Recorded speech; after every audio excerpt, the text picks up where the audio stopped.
Imagine the intensive care unit.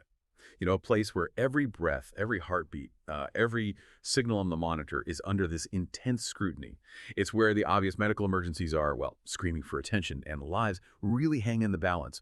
But what if I told you that amidst all this high-stakes drama, there are these silent, kind of hidden battles waging in patients' brains, their bodies, neurological threats that often go unseen, yet they can profoundly dictate a patient's entire recovery. Okay, so today we're taking a deep dive. We're looking into the compelling source material you've provided us. It ranges from cutting-edge clinical insights to critical care research. Our mission really is to illuminate these pervasive yet, well, frequently overlooked neurologic complications that critically ill patients face. We'll explore why they're so common, why they're notoriously difficult to detect, and maybe what advanced approaches are emerging to unmask and manage them. Get ready for some truly, I think, eye-opening revelations that will fundamentally transform your understanding of what really happens in the ICU. It's quite astounding, really, when you dig into it. These less obvious neurological shifts, they aren't just minor bumps in the road. They're capable of completely altering a patient's trajectory.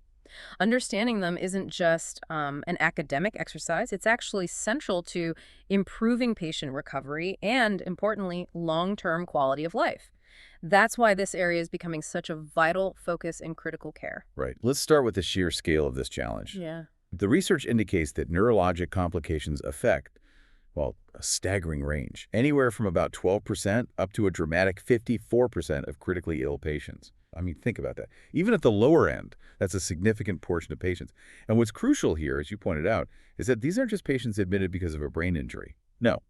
These issues can emerge from the underlying critical illness itself, like the confusion you see with severe infections. Sepsis-associated encephalopathy, for instance. Exactly. Or from widespread organ failure. Yeah. And here's the kind of unexpected twist. Sometimes these complications are an unintended consequence of the very treatments, the procedures designed to save lives. Precisely. And when we connect this to the broader impact, these complications don't just add another problem to the list. They initiate a kind of cascading effect. They lead to increased illness severity, higher mortality rates, and significantly extended ICU stays. Yeah. And hospital stays, too. So the immediate crisis might be averted, but the struggle for long-term functional recovery, that can just be beginning. It fundamentally reshapes the patient's life after discharge. So we have this core tension then. These problems are widespread, they're serious, yet they often go undetected or are diagnosed too late. Yeah. Why is that? Well, part of the answer lies in the necessary use of sedatives and mechanical ventilation. These can effectively, mask a patient's true neurological status during a physical exam. Absolutely. You simply can't assess consciousness properly if someone is deeply sedated. Right. And beyond that, some conditions are just inherently stealthy. They're really difficult to spot without highly specialized diagnostic tools. Okay, let's jump into the most common one. The most common neurological complication in the ICU, delirium. When proper assessment tools are used, studies show it's diagnosed in, well, it's a shocking figure, 50% to 75% of critically ill patients. Wow. Yeah.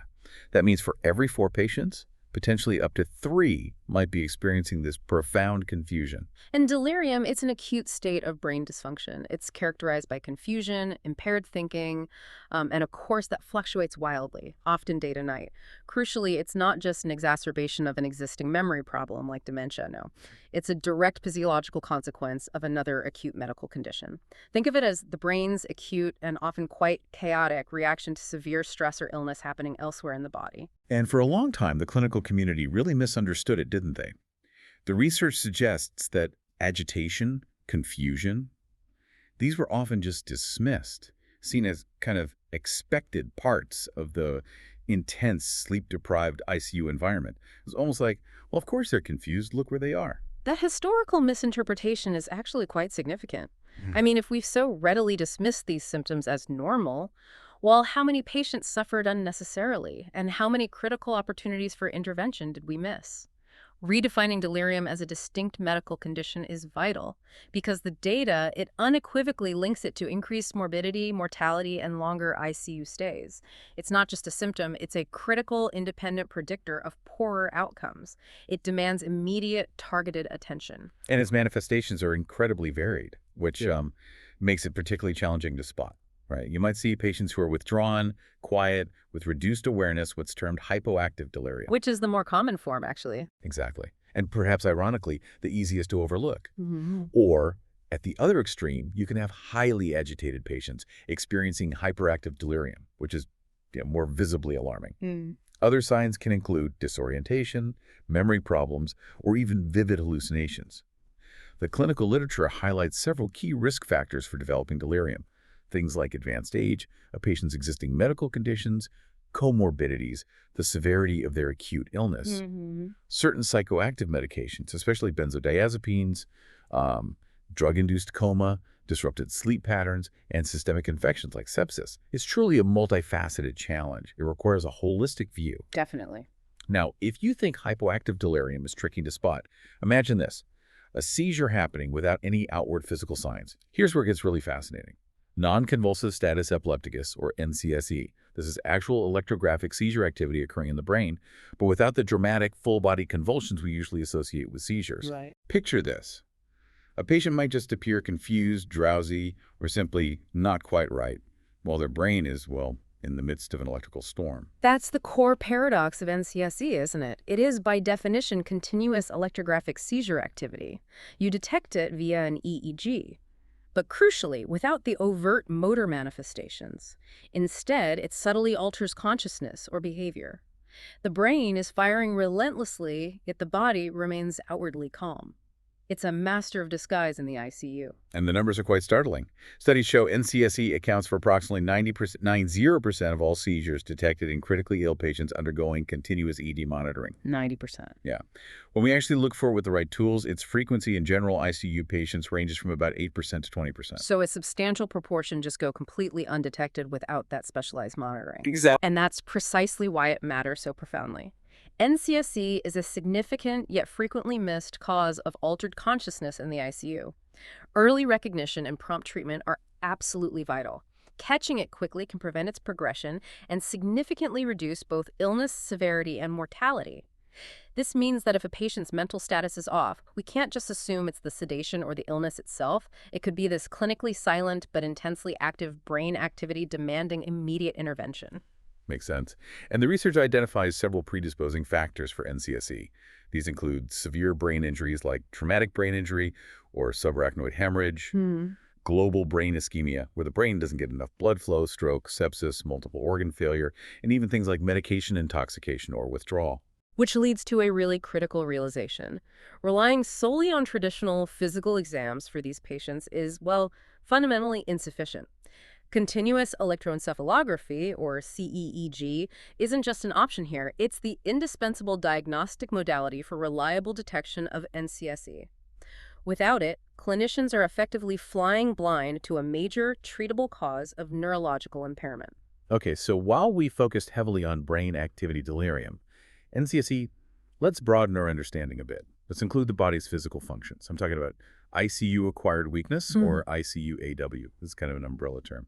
It covers two distinct but related conditions: critical illness, polyneuropathy, and critical illness myopathy. Right. To clarify, critical illness polyneuropathy involves a widespread degeneration of the peripheral nerves, specifically the axons. You can think of it like the wiring that carries electrical signals from the brain and spinal cord out to the muscles. That wiring is breaking down. Critical illness myopathy, on the other hand, is a primary dysfunction of the muscle tissue itself, so the machinery responsible for movement isn't working correctly. And typically, this profound weakness only becomes apparent as patients begin to recover consciousness, or maybe once sedatives and neuromuscular blocking agents are discontinued. So the patient starts to wake up, only for the medical team to realize the extent of their physical debilitation. It must be quite a shock. Oh, absolutely. And the impact of ICU-AW is truly profound. It's a leading cause of generalized weakness. It significantly prolongs a patient's dependency on mechanical ventilation, needing the breathing machine for longer, and it contributes substantially to long-term physical impairment in survivors. Many patients leave the ICU, yes, able to breathe on their own, but they struggle with even basic movements like walking or lifting, long after their acute illness has passed. And the research points to several risk factors for ICU-AW. Things like severe systemic inflammation, like SIRS, the systemic inflammatory response syndrome. That whole body inflammatory response. Exactly. And MODS, multiple organ dysfunction syndrome, where multiple organ systems start failing. Prolonged mechanical ventilation itself is a risk factor, and treatments like corticosteroids or neuromuscular blocking agents also increase the risk. It's a complex web of factors. Definitely. Now let's consider a less intuitive but equally critical aspect: the neurological complications that can arise from medical procedures and treatments themselves. It's kind of a sobering thought, isn't it? That even the very interventions designed to save lives can, inadvertently, lead to further neurological challenges. The clinical literature gives some pretty vivid examples. We see things like intracranial bleeding as a side effect of powerful clot-dissolving drugs or blood thinners. Right, anticoagulants. Stroke can occur after major cardiac surgery. The incidence is somewhere between 0.3% and 3.5%. Cranial nerve injuries can happen during neck surgery or procedures like carotid endarterectomy. Dialysis, while life-saving for kidney failure, can sometimes trigger seizures or increased intracranial pressure, a condition known as dialysis disequilibrium syndrome. Spinal cord injury, though rare, is a devastating risk during intubation. And even things like a cerebral air embolism can occur from central venous catheterization or mechanical ventilation. This presents an incredibly complex dual challenge for clinicians, doesn't it? How do you effectively balance aggressive, often life-saving medical measures with the acute awareness and, importantly, minimization of these potential iatrogenic or treatment-induced neurological risks? It requires intense vigilance and really a nuanced understanding of potential downstream effects. So how are medical teams fighting back against these hidden complex challenges? I mean, where do we start? Well, it starts with the fundamentals, right? Vigilant, continuous monitoring, and a focused, systematic neurological examination, accessing crucial elements like the patient's level of consciousness, pupillary reflexes, motor function, Yeah. the basics, but done consistently. Absolutely. And beyond the basic exam, validated clinical assessment tools are indispensable in the ICU. The Glasgow Coma Scale, GCS, is widely used. It assesses eye-opening, verbal, and motor responses to give a quick, objective snapshot of consciousness. The 4 score offers a similar comprehensive assessment, and it's particularly useful in intubated patients where verbal response can't be tested. Okay. For detecting delirium, the confusion assessment method for the ICU, the CAM-ICU, is really a gold standard tool. It involves a structured set of observations and questions. And the Richmond Agitation Sedation Scale, or RAS, helps monitor and titrate sedation levels, making sure patients aren't unnecessarily oversedated, which, as we said, could mask other critical issues. Right, getting that balance. And when a patient develops new neurological deficits or seizures or maybe unexplained changes in arousal, advanced imaging becomes critical. CT scans are often the first line. They can quickly reveal issues like brain swelling, hemorrhage, or hydrocephalus water on the brain.